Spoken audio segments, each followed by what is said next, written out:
हाँ, प्रिय श्रोतागण, जितने भोजपुरी परिवार हैं सबको हमारे नमस्कार है। और आपके बीच में शादी का गीत ला रहे हैं, पेश कर रहे हैं हमारे सिंगर शंभू कुमार सिंह जी। और मैं उनका साथ दे रहा हूँ, ढोलक बजाने की कोशिश कर रहा हूँ। ठीक है, तो आप सब्सक्राइब जरूर करेंगे और लाइक करेंगे क्योंकि नेट पे भी जाएगा। तो हाँ जी शंभू जी, आप अपने स्वर मधुर स्वर में इस गीत को आप पेश करें।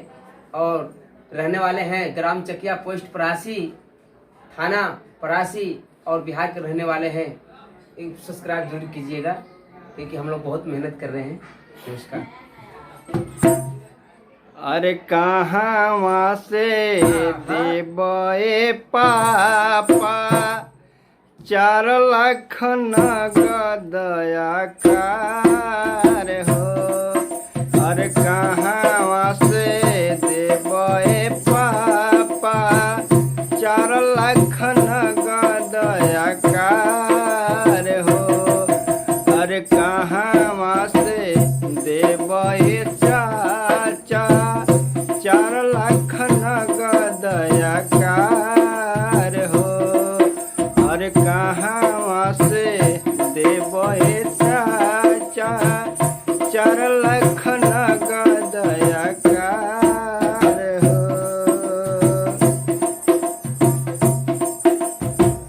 कहाँ से देबा केकरा से लेबा हाथ जोड़ी पैंचा उधार हो।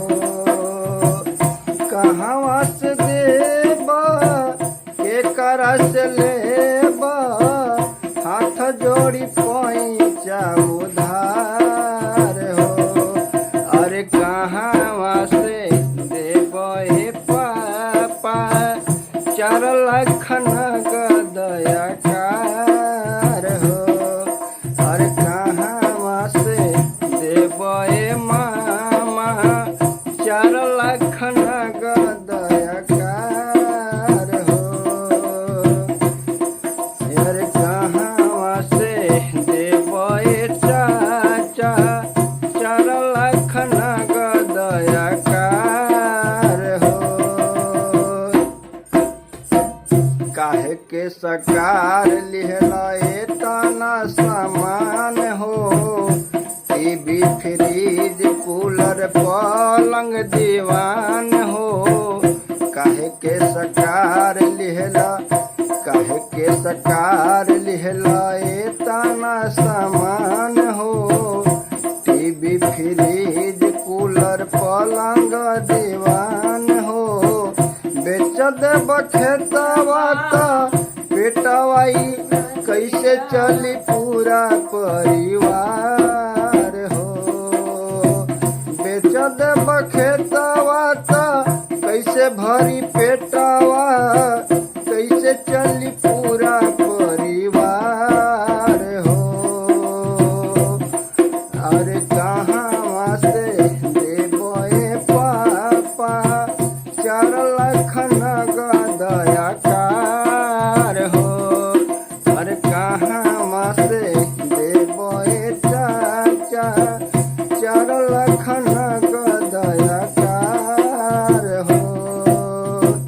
माथवा पे ढोब कैसे दहेज के पाप के, माथवा पे ढोब कैसे दहेज के पाप के।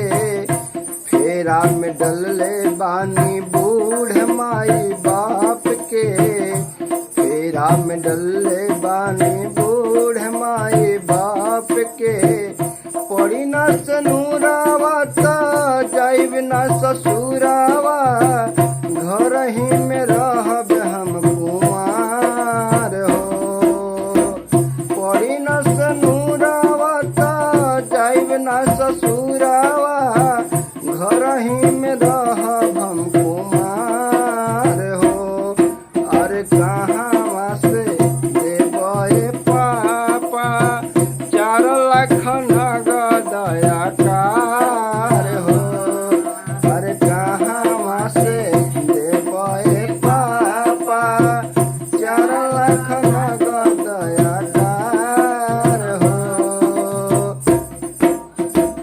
भल ही बियाह हमर कई द गरीब से सुख चाहे दुख भोगब अपना नसीब से भल ही विवाह हमर कई द गरीब से सुख चाहे दुख भोगब अपना नसीब से गावतिया गीतियाई निधि आई शंभु शर्मा जे कर गीतकार हो अरे कहाँ से लैबे पापा 4 लाख नगदया कार हो अरे कहाँ से लैबे पापा 4 लाख नगदया कार हो कहाँ से लैबा के करा से लेबा के करा के देबा हाथ जोड़ी पैसा उधार हो अरे कहाँ से देबे पापा 4 लाख नगद आकार हो अरे कहाँ से देबे पापा 4 लाख नगद आकार हो अरे कहाँ